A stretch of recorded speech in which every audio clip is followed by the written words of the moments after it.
Welcome to the BrightWord Books Podcast. BrightWord is a leading platform for diverse storytelling, where voices from all backgrounds can share their unique narratives and connect with readers from around the world. Follow our regular podcast updates, where we strive to foster a literary community that celebrates creativity, inclusivity, and the transformative power of literature.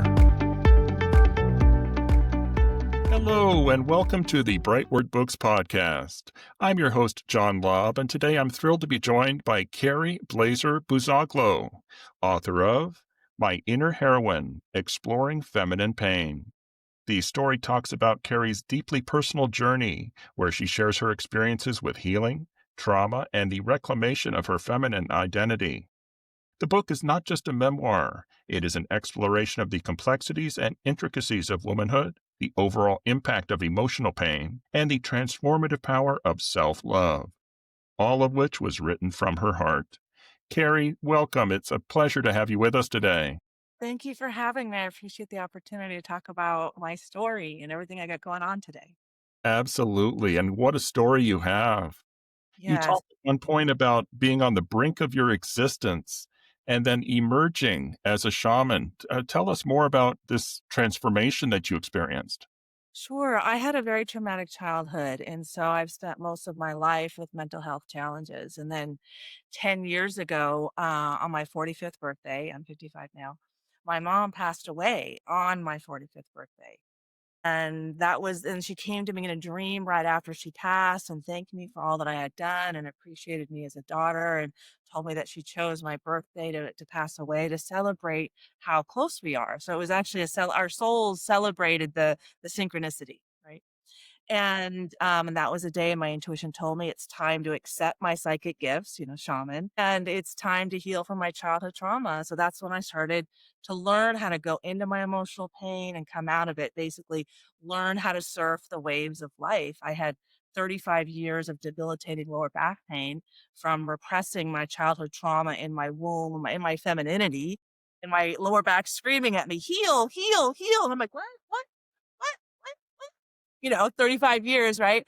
And I finally was able to listen, at 45 years old. So I got around to it. I figured it out. Wow, what a story. And it sounds like without that debilitating pain, you may not have gotten to this level of awareness. It's somehow you took the pain and it made something bigger and better out of itself. For sure. So what I learned is that if I want like Mount Everest size wisdom, like, my last name is Buzaglo. It's Israeli. I met him in Tibet. We had our first kiss at the Mount Everest base camp at a Buddhist monastery, like it's part of my story. So if I want Mount Everest size wisdom, I learned that I had to take on Mount Everest size wounds. Like if you're going to get to the top of Mount Everest, how much hard work do you need, right? Like a lot of hard work to get there, and that's my life. So I've gained a lot of wisdom through that process. Yeah. Indeed, indeed. And you talk about the healing process being a process of initiation. But what do you mean by that? So it's just initiation. It would be like what I call soul logic. So our souls or energy bodies, because physicists have proven that we all have energy bodies or souls that all are connected through our hearts. Like, all those videos of dogs getting excited 1 minute before their owner comes home. That's the soul through the heart, communicating. So we That's are how all they know. through our hearts. We're all souls having a human experience. And our souls plan our lives based on our wounds for self improvement opportunities. Like even Winston Churchill said, he said, it is said that famous men are often the product of an unhappy childhood. Well, if you can get through that, and that's the propulsion momentum to get you up here. We're energy beings. So laws of physics, we need the momentum and propulsion gained from that downhill to get the uphill. And that's how our energy fluctuates and stays in life. So we think about how our life is planned from our perspective of our souls. No one's being punished. We're all divine beings. We're here to learn and expand our consciousness. And so that's why I call it an initiation process. Like I needed 35 years of debilitating lower back pain, hard to clean my house, take care of my kids, cook, all of it to finally appreciate the wisdom that pain is beautiful because it reveals what longs to be healed. And, the older soul that you get, the more challenging the wisdom that, you're seeking. And so the challenge is more difficult. Like climbing Mount Everest is more difficult than my local hill. So of course the preparation process, the initiation is going to be equally gnarly. You know, Absolutely. I don't know how else to say. That's how I figured it out. Because why? I'm like, oh, it was necessary. Fine. I like the technical term equally gnarly. I love it. So let me ask you, Carrie, you talk about climbing Mount Everest. Lots of us would love to do that. Some of us are just not able. We'll never get to the top of Everest. Is your experience one in a million, or do you think everyone has the ability to go through this initiation like you have? Yeah, I mean, so I'm an older soul, so I take on much more challenging lives. A younger soul might take on, okay, healthy family, but their grandma dies in front of them. And then they process that and they come back for the next life and it's a little bit harder and a little bit harder. Like the challenges of a CEO are much more difficult than the challenges of a manager. And so in enlightenment, like I have a master's degree in East Asian religious studies, but no one taught me that enlightenment is an emotion. And I lived in Buddhist monasteries in Asia.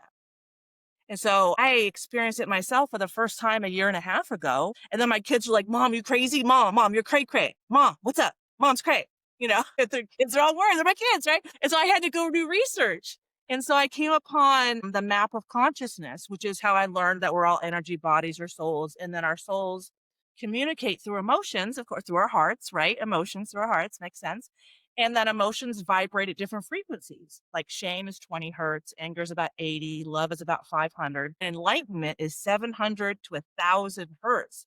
And the first time I experienced it, in women, we're in our emotions longer than men, okay? Because, we're different, right? And so I was 3 days in like enlightenment, and I heard enlightenment, enlightenment, enlightenment. Like, how else am I going to know? The enlightenment alarm went off in my head. And so I lost 12 pounds, and I'm like, I got wisdom and I faced fears and this and that. My kids are like, Mom, and then the quote that really helped us the most was a Carl Jung quote.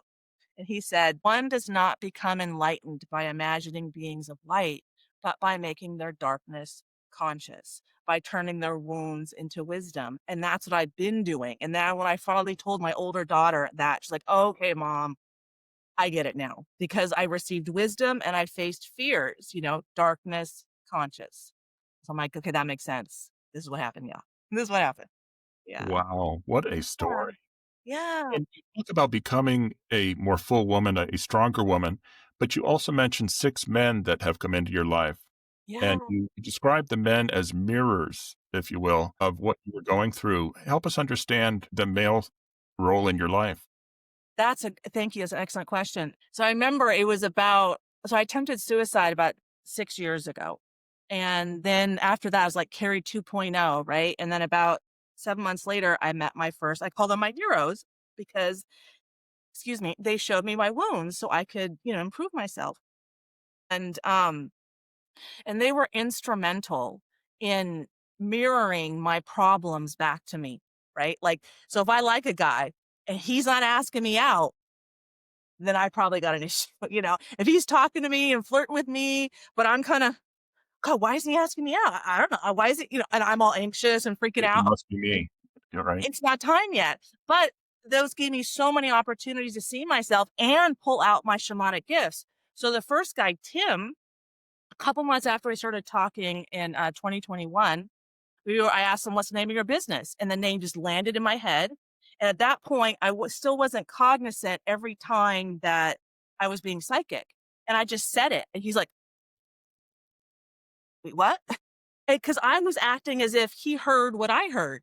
But in that moment, I'm like, oh, I, I'm the only one. I'm like, 50 at that point, right? Like I didn't know. And then my gifts improved so much that a year and a half later, I was helping the most Googled man on the planet, Andrew Tate, in 2022, in August of 2022, right after we got canceled on social media, his payment processing center taken away because I had established a personal relationship with his best friend, Justin Waller, in June of 2022. And then, but I didn't know that was coming. My intuition just told me, okay, text Justin that you saw him on this podcast and ask him your questions about male sexuality because he's 16 years younger. Like I'm not, you know, I wasn't thinking that. He's a good looking man. I was still with Tim, not understanding that I was never going to go on a date with any of these men, that these men came into my life to show me myself. Like, you hear so many women, why are all men narcissists? Okay, girlfriend, all the men you attract into your life are narcissists because the universe is a mirror showing us ourselves. Like, we even have mirror neurons to facilitate this process. There's even physics experiments showing that when two frequencies vibrate at the same, like if you have 400 hertz prong and a 400 hertz prong, when one moves, so does the other. So that draws attention. Like, if John, you and I see the same movie, the lessons you're going to learn that you're drawn to, what you resonate with, will be slightly different than what I resonate with, both equally valid. But that's how my soul creates my own reality for me so I can see myself. And that's how your soul creates your reality for you to see yourself as a constant feedback loop for self improvement. Like, if people knew that when you like observe selfishness outside of yourself, that's really your soul showing you your own selfishness. And I was like, when I learned that, I was like, so that's like a constant feedback loop. Like, what do I need to see a psychologist for? Like, if I just accept that that's true based on neurology and physics and wisdom that, is everywhere. And then, then I had to ask myself, well, how can a psychologist actually see me when the universe is a mirror? You know? So all these kind of questions coming up, but this is the kind of wisdom that I use to transform my wounds, into wisdom. And I learned this from shamans. I learned it from psychologists, Dr. Joe Dispenza, like neurologists, neuroscientists. And I just put all the pieces together and like figured out life. And yeah, Interesting. yeah, And was it necessary for the mirrors to be men? Could another woman be a mirror or not? for sure. Like, my daughters mirror things back to me. So I'm more masochistic, where my older daughter's a little more sadistic. And my younger daughter's like me, a little more masochistic. So my older daughter and I trigger each other more than my younger daughter and I. My younger and I just hang because we get each other. Or my older daughter and I, we trigger each other because we're opposites. So it's an opposite that does the triggering. Like, these men have a very avoidant attachment style. I have healing from a very anxious attachment style. One triggers the other, right? Is anxious, like, where are you? Where are you? Why are you over here? Go away. What? You know, opposite. And then I'm anxious, so I'm sexually repressed. So I attract men who are sexually overexpressed. Like, the next two men in my book are fire academy instructors. And the next guy after that is my guy from my childhood. He's former FBI assistant special agent in charge, currently the head of global security at GoDaddy. Like, very accomplished Outgoing, out men. there. Wow. Yeah. Very, and I didn't like, so Jason in from my childhood, I remembered him kind of, but it was so repressed. And then the first guy, very affluent, tall, good looking, like, why he's into me? Okay. Justin's into me? Two fire academy instructors? Okay. So I saw my high school yearbook and saw Jason, who he was like Adonis, like ASB president, like seriously, like way too good looking, like, stop it. Okay.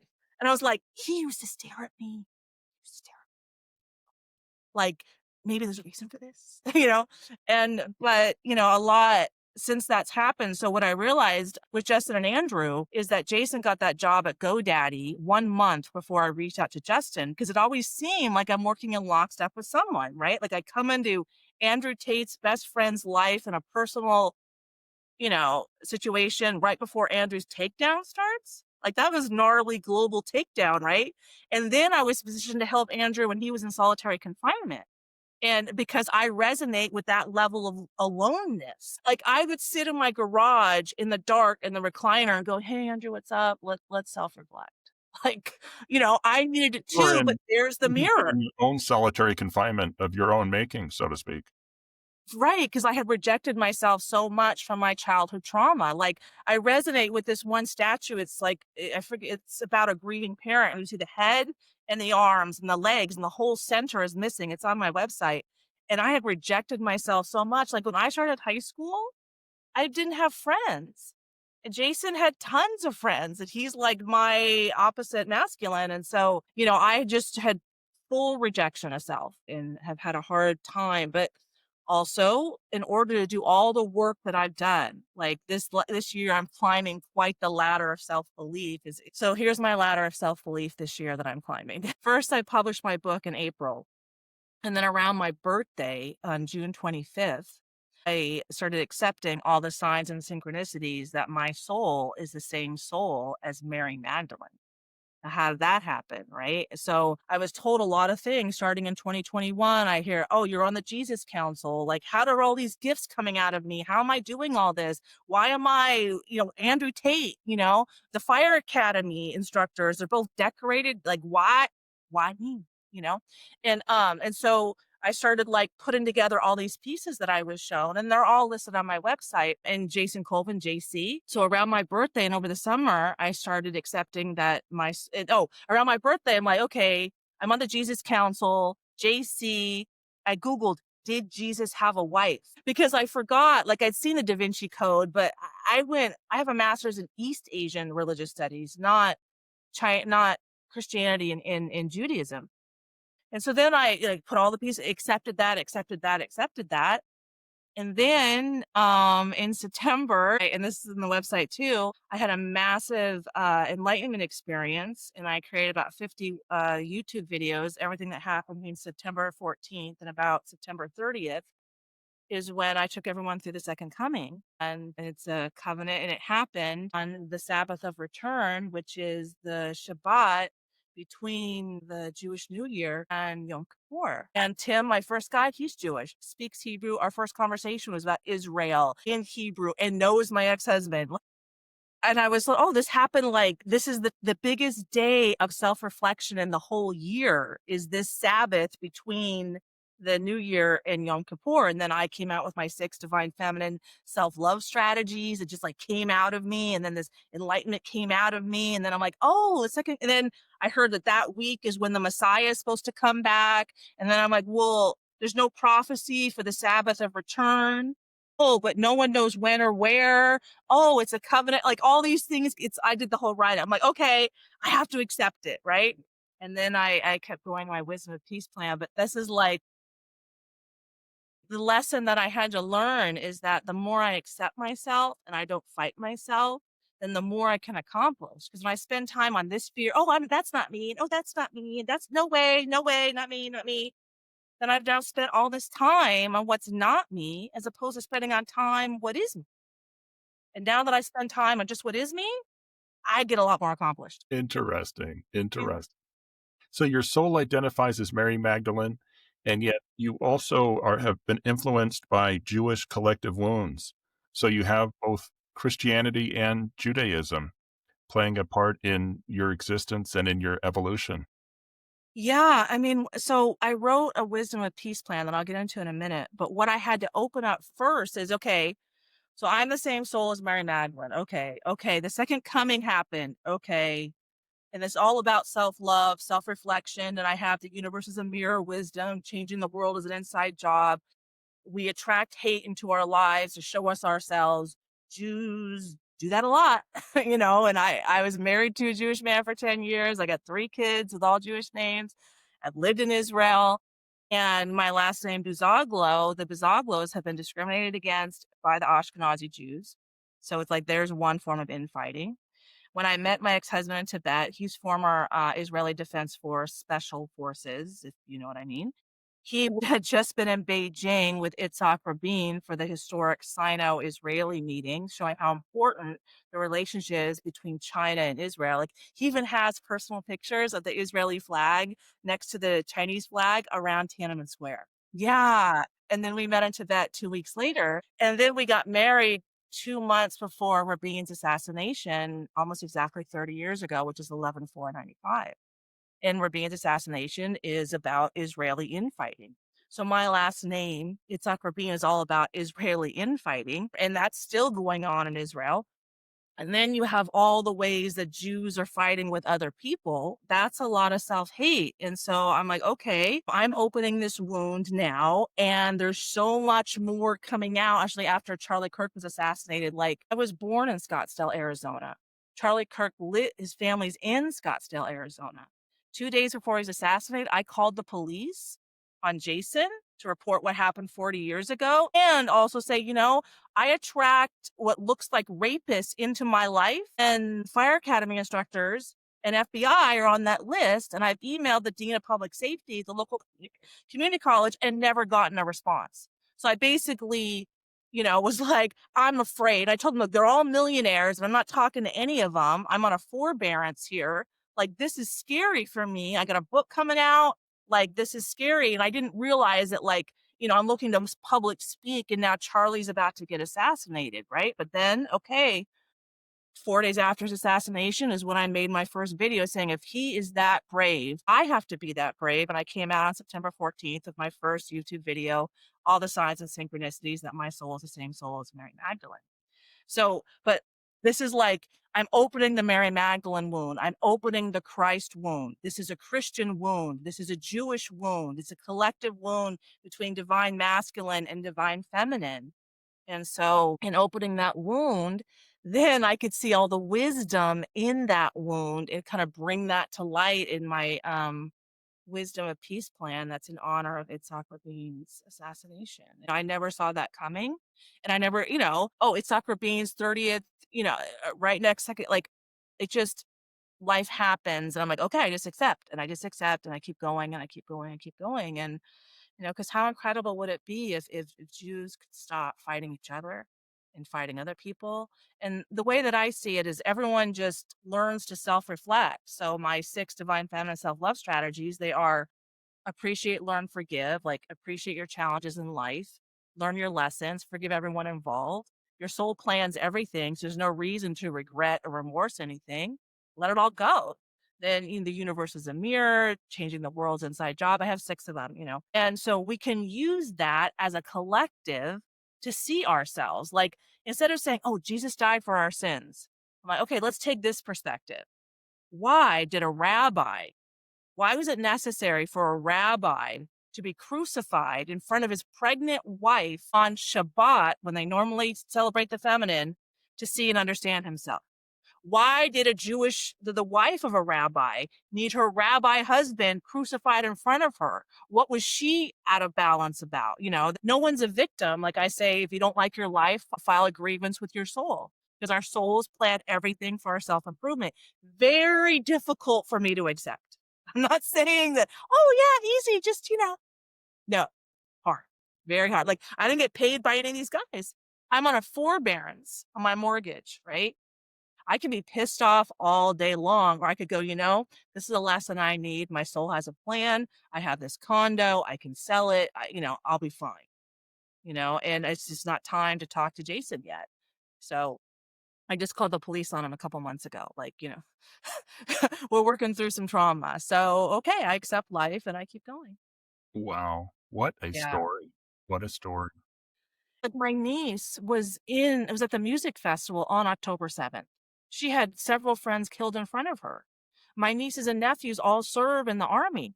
I'm not saying Israel is right, but like, my ex-husband's great grandfather was the top Sephardic rabbi in Haifa.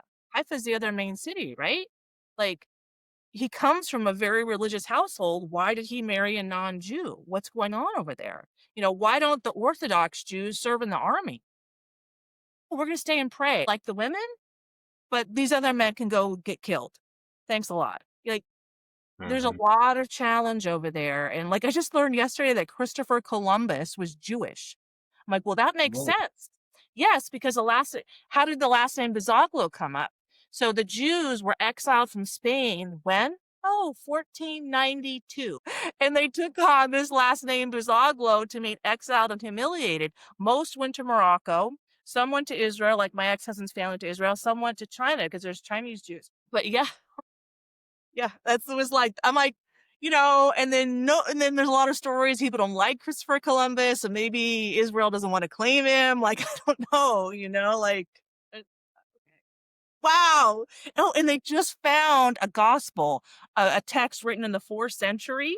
It's called the Gospel of Jesus's Wife, because they're trying to find texts where it refers to Jesus's wife, because all that was like burned in heresy. Like the Cathars in southern France who had a Mary Magdalene, where a million of them were killed in the 13th, 14th century. They were killed on the day they celebrate Mary Magdalene. Like, Wow.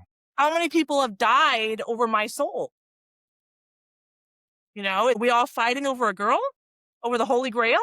Over my womb? Over my soul's womb? Over creation? It's because this is okay. So I'll just keep going how crazy my life is.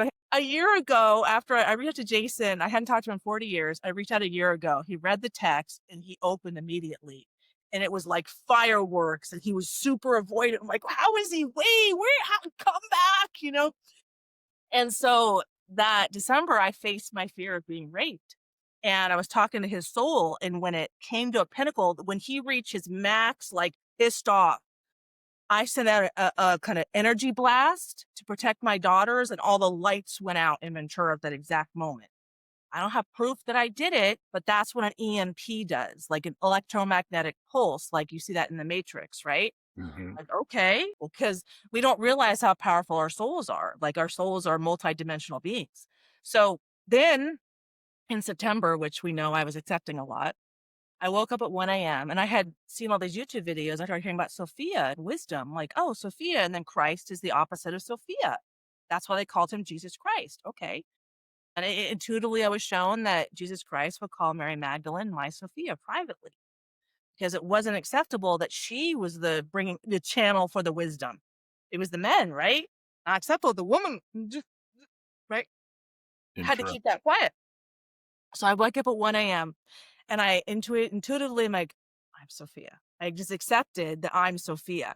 And then within a minute, a thunderstorm hit. Boom. Rain, thunder, lightning, about 15 minutes. And the only one, we might get thunderstorms this weekend. We haven't had another one since, and we didn't have another one in the summer. It was just that one for 15 minutes. I was like, that's a sign of something.